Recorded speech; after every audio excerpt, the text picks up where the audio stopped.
So the easiest way to check if they're done is just to check if our current index is equal to the text.length. Remember, current index only increases when they type the correct character. Okay, so when they type the same amount as the length, you know that you're done. Okay, so you can do something like document.body.text content is equal to, let's say, done with mistakes. Okay. So let's see. I'm gonna make one mistake, two mistakes, and I'm done with two mistakes. But how do we do the words per minute? Well, to do the words per minute, you need to keep track of a timer, which we never kept track of, right? And we never started the my interval.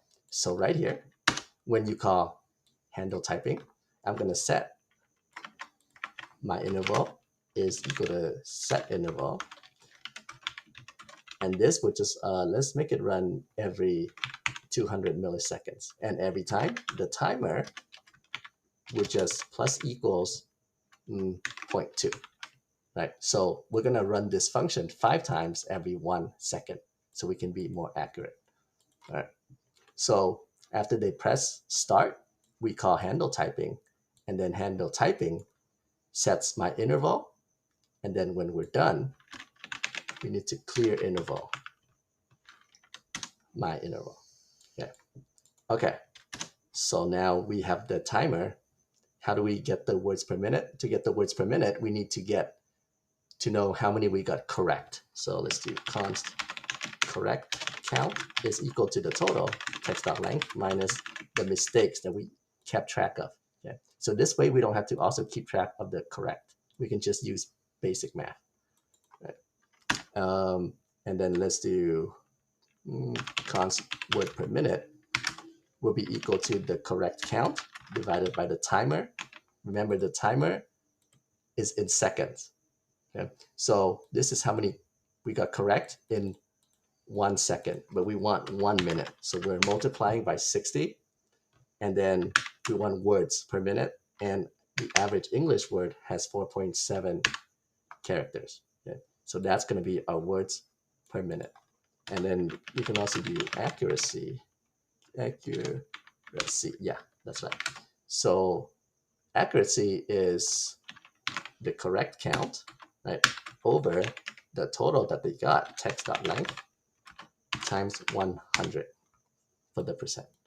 Okay, so right now you can say done with this, accuracy is, and then you can say accuracy, don't forget the percentage, and now we can do per minute, words per minute.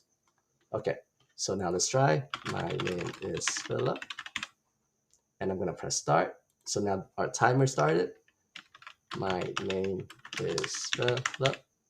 Okay, so I got one mistake. My accuracy is 94%, and it's about 45 words per minute, okay? Because we finished in a few seconds. Don't forget that. Finished in timer seconds. Okay, let's try that real fast. DSF, DSF. Yep, so now we have everything that we wanted. So what's the next big thing? And don't worry about the styling. You can do that on your own. Now we want to know, hey, if we type something and we press start, this keyboard should help us. It should tell us what next character to type. So for this one, the F should be orange. Okay, let's look at the finished product. Okay, let me select easy mode. Okay, so we're gonna type the S for solar, and you see how it's telling us, hey, press shift and then S. And if we do that, it moves on to the O, and this O is now orange, but the shift is not colored because the O is lowercase. Okay, so we're gonna take care of this next.